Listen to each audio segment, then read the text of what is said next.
Est-ce que c'est possible de pouvoir te sponsoriser toi-même en tant que candidat à la DV Loterie? Voici la question que souvent beaucoup de personnes en inbox me posent comme question. Alors donc dans cette vidéo, nous allons tenter donc de répondre à cette question. Et si c'est possible, quelles sont les dispositions à prendre de sorte que mon auto-sponsor puisse être accepté par l'ambassade? S'il est arrivé à certains moments que vous êtes beaucoup posé la question de savoir comment est-ce que vous allez faire pour trouver le sponsor, toutes ces choses, alors que vous avez de l'argent peut-être dans votre compte et que vous étiez tenté par exemple de pouvoir vous-même vous sponsoriser, alors cette vidéo, je crois bien, pourra certainement vous aider. Restez donc jusqu'à la fin de cette vidéo pour ne rien manquer. Nous allons chercher à répondre à 4 questions principales. Première question, est-ce que c'est possible d'abord de pouvoir m'auto-sponsoriser? Deuxième question, qu'est-ce que ça veut dire se sponsoriser? Troisième question, quels sont les documents que j'aurai donc à fournir dans le but de me sponsoriser? Et quatrième question, quelles sont les conditions financières auxquelles je dois donc chercher donc à me soumettre dans le but d'être accepté? Voici donc les quelques questions que nous allons tenter donc de répondre. J'espère que ça va certainement vous aider. Que Dieu vous bénisse.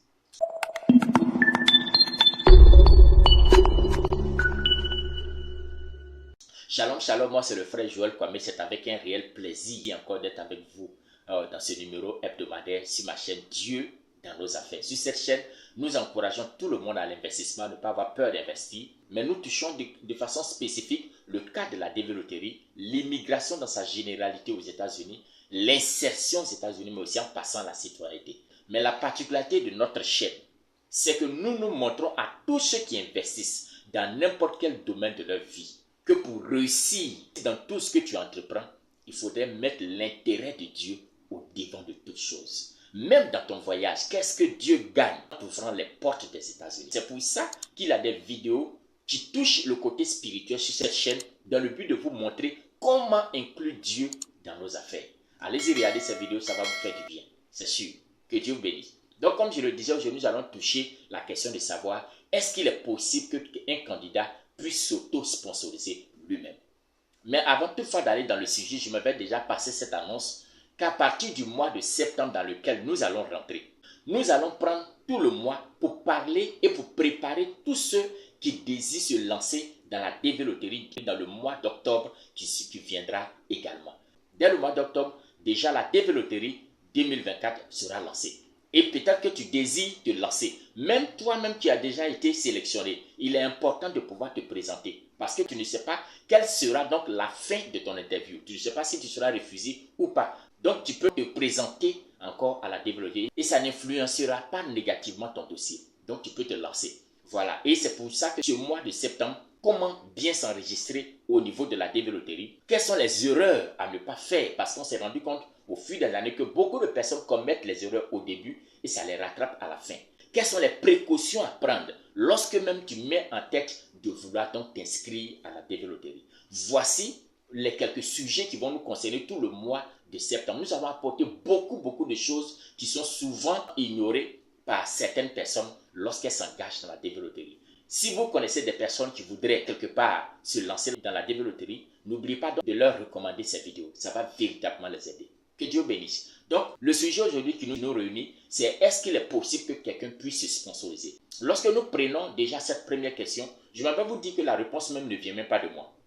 La réponse ne vient pas de moi. Lorsque vous prenez le document, le I-134 qui est l'Affidavit of Support, ce document qui est officiel et qui est réclamé lorsque quelqu'un est sponsorisé, déjà même en tête, il est dit ici, je remplis ce document pour moi ou pour quelqu'un d'autre. Ça veut dire que déjà cette expression-là montre directement quelqu'un peut remplir ce document pour lui-même. En d'autres termes, quelqu'un peut se sponsoriser soi-même.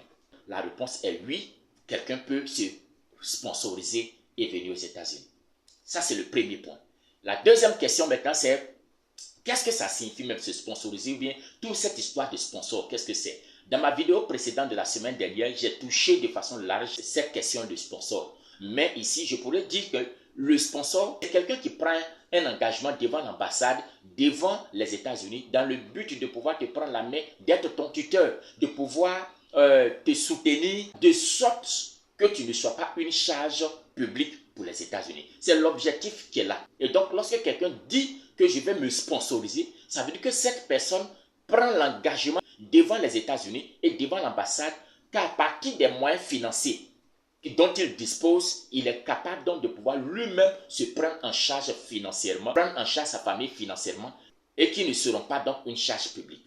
Et comme je l'avais donc précisé la dernière fois, que la réponse concernant donc cette histoire de sponsor, la réponse finale dépendra de l'appréciation que l'officier consulaire aura de tout ce que vous aurez donc à lui présenter. La troisième question maintenant, qui est importante à savoir, c'est quels sont les dossiers à fournir lorsque je désire m'auto-sponsoriser.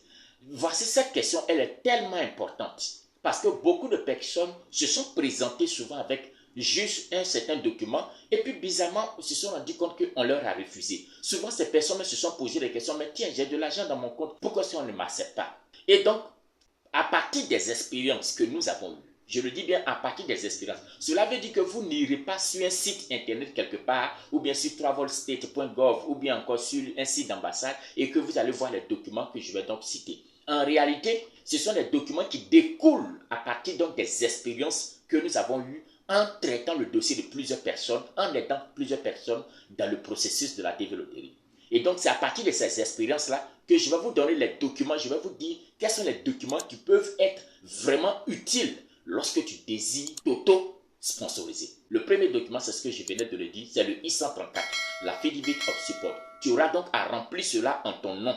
Et aussi, tu vas mettre le nom de tes enfants là-dedans, ou encore de ta femme, voilà, si tu venais avec une famille. Donc, c'est le premier document. Le deuxième document, c'est également aussi les documents financiers. Si vous faites la remarque, avec le sponsor qui devrait venir depuis les États-Unis, on lui demandait le I-134 que je viens de citer, mais on lui demandait également aussi la taxe return.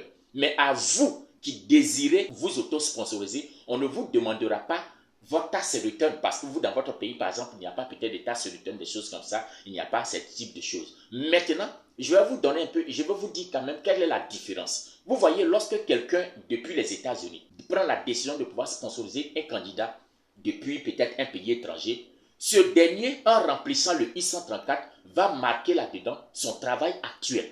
En d'autres termes, il dit déjà à l'ambassade que moi qui ai décidé depuis les États-Unis de pouvoir sponsoriser ce candidat qui vient là, présentement où je vous parle, présentement où je remplis ce document, je travaille véritablement, je travaille régulièrement. Et du coup, comme je travaille régulièrement, cela veut dire implicitement que ce dernier reçoit de façon régulière un salaire pour pouvoir donc prendre soin de ce candidat qui vient. C'est pour ça qu'on ne va pas leur demander, on va pas demander au sponsor qui est aux États-Unis, si qui veut sponsoriser un candidat, on ne va pas lui demander est-ce que tu as de l'argent présentement dans ton compte. Même s'il avait 0 francs, même s'il avait 0 dollar dans son compte présentement, il n'a pas de problème, il peut sponsoriser. On lui demande la taxe return, c'est le revenu de l'année dernière. Comme est-ce qu'il avait eu toute l'année? Ça ne veut pas dire qu'il doit avoir tout cet argent-là dans son compte, loin de là. Même s'il avait 0 francs, mais présentement il continue de travailler, il peut donc sponsoriser quelqu'un. Voilà. Mais à la différence, c'est que celui qui décide de pouvoir se sponsoriser, lorsque tu vas arriver aux États-Unis, tu n'as pas de boulot en même temps. Lorsque tu vas arriver aux États-Unis, tu n'as pas encore de situation. Du coup, tu n'as pas la même condition que le sponsor qui était ici, qui lui déjà travaille. C'est ça que les conditions financières qui étaient demandées à l'autre de remplir en montrant sa condition de l'année dernière, pour toi, ça sera la condition présente. C'est-à-dire qu'en même temps qu'on te présente les conditions financières et autres, pour toi, ça ne sera pas est-ce que tu les as remplies l'année dernière, mais est-ce que tu les remplis actuellement. C'est pour ça que j'ai voulu faire donc cette petite mise au clair. Voilà, donc, concernant donc les documents, comme j'étais en train de le dire, moi, c'est le deuxième document qui sera très très important, c'est ce qu'on appelle donc le relevé bancaire.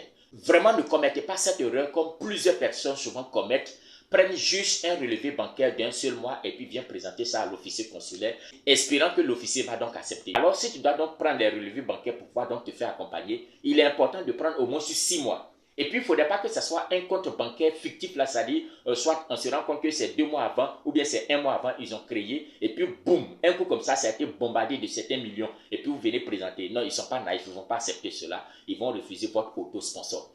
Voilà, donc vous allez prendre des relevés bancaires sur une période de 6 mois, mais qui montrent un compte bancaire qui est vraiment actif. Cela leur permet déjà de savoir qu'effectivement c'est un compte alimenté, c'est un compte réellement qui est utilisé, et que donc l'argent que vous avez pu économiser là-dessus, dans ce compte-là, effectivement est réel et que ce n'est pas un compte fictif quelque part où ils ont bombardé votre compte d'un certain million et puis paf, et après ils ont récupéré.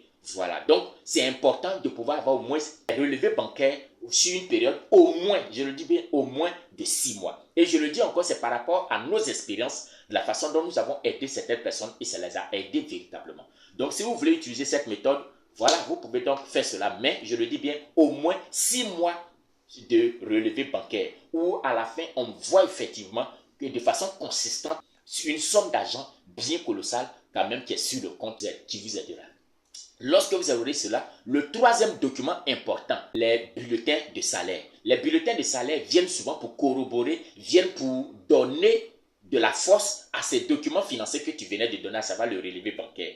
Donc, toutes ces choses-là, pour ne pas que l'officier consulaire lui-même puisse douter des documents que vous apportez, il faudrait que vous apportez également aussi, si c'est possible, des bulletins de salaire. Et cela également doit être aussi sur 6 mois, par exemple. Donc, ça, c'est le troisième document, comme je le dis également aussi, sur une période de 6 mois. Ça va véritablement vous aider. Et en dernière position, le dernier document très très important, c'est ce qu'on appelle souvent le contrat de maison. Vous allez me poser la question, mais je ne suis pas encore arrivé aux États-Unis, comment est-ce que je peux avoir? Oui, effectivement, vous n'êtes pas encore arrivé aux États-Unis, mais lorsque vous allez arriver aux États-Unis, lorsque quelqu'un dit, je souhaite m'auto-sponsoriser, je décide de me sponsoriser moi-même, la personne, quand tu vas arriver à l'aéroport de n'importe quel État, tu ne vas pas dormir dehors, tu vas dormir dans une maison, tu vas aller quelque part. Lorsque quelqu'un depuis les États-Unis avait décidé de te sponsoriser, c'est qu'il mettait aussi à ta disposition sa maison dans le but de pouvoir loger là-bas. Donc, lorsque quelqu'un dit je vais me sponsoriser et qu'il n'y a aucune preuve de là où tu vas habiter quand tu vas arriver aux États-Unis, clairement, ça va donner du doute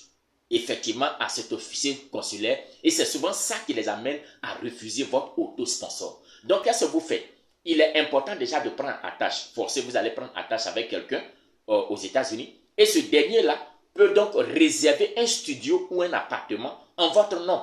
Et c'est à partir de cela, le papier donc de cette maison-là sera donc scanné et te sera donc envoyé. Donc c'est ce contrat de maison. Ici aux États-Unis, on appelle ça le leasing. Donc ce contrat de maison-là, tu vas donc mettre cela dans tes dossiers. Le but de pouvoir montrer à l'officier consulaire qu'avant même que vous ne veniez, vous avez déjà prévu un habitat dans lequel, lorsque vous allez arriver aux États-Unis, vous irez donc loger. Et donc, voici donc le papier, le contrat de maison. Lorsque vous allez apporter ces 4 documents et que vous allez remplir les conditions financières dans lesquelles nous allons arriver, je vais vous dire que c'est très très probable que l'officier consulaire puisse accepter que vous puissiez vous auto-sponsoriser. Voilà, donc voici les 4 documents importants. Et comme je le dis, vous n'irez pas sur Travel State Gov et puis dire, oh, j'ai trouvé ce document là-bas. Ou bien, je suis allé sur l'ambassade dans laquelle je dois passer et j'ai vu ces documents. Non, j'ai dit que ces documents-là, c'est à partir des expériences que nous avons eues lorsque nous avons aidé plusieurs personnes à s'auto-sponsoriser et autres. Donc, voici les documents que la plupart du temps nous avons préconisés et ça a véritablement aidé plusieurs. J'ai déjà fait une vidéo, comment trouver un sponsor aux États-Unis lorsqu'on n'a personne. J'ai déjà fait une vidéo, allez-y regarder cette vidéo. Mais s'il se trouve que malgré tout cela, tu n'as pas pu obtenir gain de cause et que tu as de l'argent que tu désires donc te sponsoriser, voici des documents comme ça que tu pourras donc mettre à ta disposition, qui pourront faire la différence dans tes dossiers. Voilà. Et maintenant, la dernière question c'est combien dois-je avoir dans mon compte pour pouvoir être accepté? Comme je le disais tout à l'heure, les conditions qu'on demande à celui qui est aux États-Unis qui décide donc de sponsoriser quelqu'un dehors, c'est différent de lorsque quelqu'un décide de se sponsoriser. Pendant que celui qui est aux États-Unis et qui décide de se sponsoriser, on lui demande de pouvoir remplir ses conditions depuis l'année passée. Pour vous, on demandera ces conditions financières-là à ce que vous puissiez les remplir maintenant. Ainsi donc, lorsque nous partons sur le revenu annuel qui était demandé à celui qui devait sponsoriser depuis les États-Unis, pour ton revenu, il faudrait que tu sois au-dessus de 125% du seuil de pauvreté. Donc, lorsque vous regardez le carreau qui est déjà sur votre écran, vous vous rendez compte que pour 2 personnes, pour certains États, ça va à 22 000 $ jusqu'à 26 000 $. Donc, lorsque vous regardez, s'il se trouve que vous partez par exemple dans l'un des États où c'est 22 000 $, on dit pour 2 personnes, vous devrez avoir 22 000 $. Les 22 000 $, si c'était quelqu'un, comme je le dis, si c'était quelqu'un qui était aux États-Unis, qui devrait sponsoriser, lui y compris et toi le candidat, si vous allez être 2 au total, lui, son revenu de l'année dernière devait atteindre 22 000 $ dans un certain État ou bien 26 000 $ dans l'autre État. Mais s'il se trouve que c'est vous-même qui devez donc vous sponsoriser, alors lui, pendant que lui, on lui demandait pour l'année dernière, vous devez comprendre que vous c'est maintenant, c'est ce que vous devrez avoir dans votre compte. Ça veut dire que vous êtes en train de montrer à l'officier consulaire que les 22 000 dollars ou les 24 000 dollars qui sont dans mon compte présentement peuvent me donner une assurance pendant au moins 1 an. C'est-à-dire que vous êtes en train de montrer que quand je vais arriver aux États-Unis, s'il se trouve que de façon involontaire, je n'arrive pas à trouver du travail jusqu'à même sur une longue période, allant jusqu'à 1 an, j'ai la possibilité de pouvoir vivre. Je ne serai pas une charge publique pour les États-Unis. Donc, lorsque vous allez dire à l'ambassade que voici donc mon compte bancaire, qu'est-ce que j'ai dans mon relevé bancaire? Si vous êtes deux, c'est-à-dire monsieur et madame qui ont décidé de pouvoir se sponsoriser, débrouillez-vous pour avoir au moins entre 22 000 et 26 000 dollars dans votre compte bancaire.